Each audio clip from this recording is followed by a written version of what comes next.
He was a famous trumpet man from out Chicago way. He had a boogie style that no one else could play. He was the top man at his craft. But then his number came up and he was gone with the draft. He's in the army now, a blowing reveille. He's the boogie woogie bugle boy of Company B. They made him blow a bugle for his Uncle Sam. Hello, I'm Keith Howes and I was featured editor of London's Gay News from 1976 until 1979. Divas. Can't live with them, can't live without them. I'll give you an example of 3 divas I interviewed for Gay News. One calamitously. Bette Midler. Well, Bette Midler, of course, was the diva's diva because she invented the whole concept of the common or garden person, someone that came from very, very low ranks, who made herself into a diva. And how does she do that? Well, like most intelligent women, she went through the gay world. But this time, she went through the gay world of the continental baths because she was one of the attractions at New York's famous gay bathhouse. And her pianist, for some of the time anyway, was Barry Manilow, who, I may say, was never interviewed for Gay News, along with Dirk Bogarde, John Gielgud, Vanessa Redgrave, and many other people who, for some reason, found many excuses not to be interviewed by Gay News. Anyway, there you go. Bette Midler. How did I get to interview Bette Midler? Well, Bette Midler was coming to London, to the London Palladium, no less, to do her show.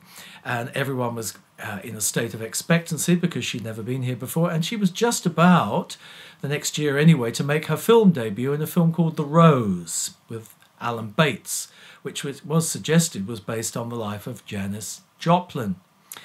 So, Gay News arranged for me to speak to Bette Midler in New York on the telephone before she came because her management realised that the Gay News interview was crucial in the success of her show.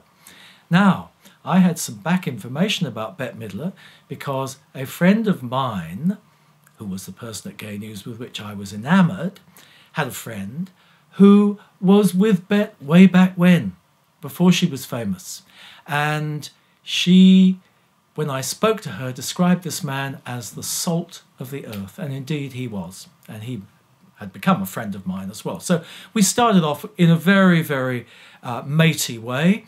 And Bette Midler said, you know, look, I've known gays, I've known them straight, I've known them gay, I've known them fancy, I've known them simple, I've known them evil, I've known them good, I've known them precious, I've known them junky, and I love all of them because they are just so much part of my life. So, of course, she was made for the Gay News audience, wasn't she? She was Mama Gay, and her show was a sellout, but interestingly and sadly, there was no mention of anything gay or gay liberational in her show at all. Funny that, isn't it? Now, around the same time, I also had the pleasure of interviewing another diva, one Eartha Kitt.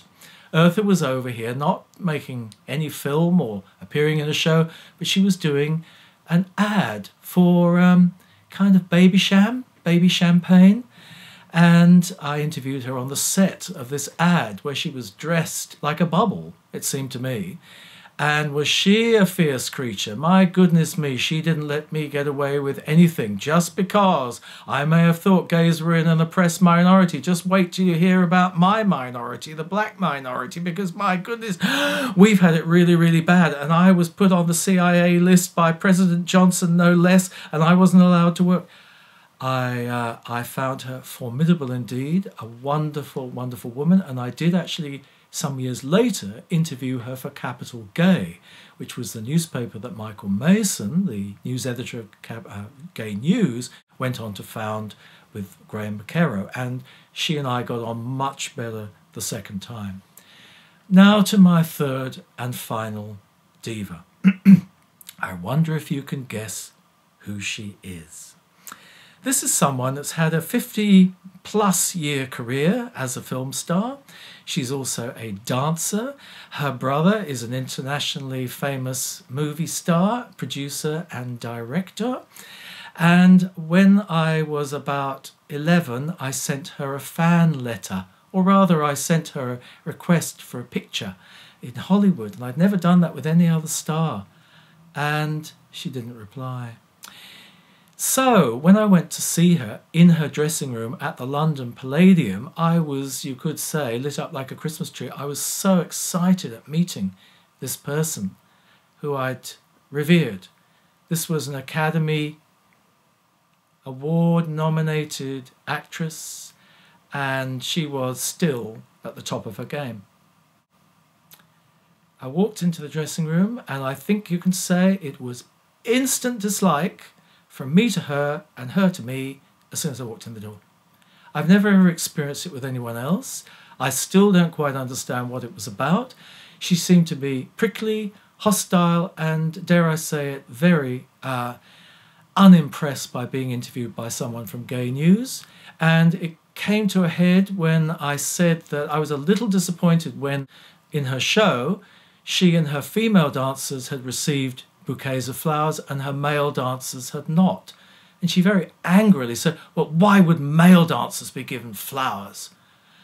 I returned to the office, the Gay News office, having had this very, very unhappy experience with this person.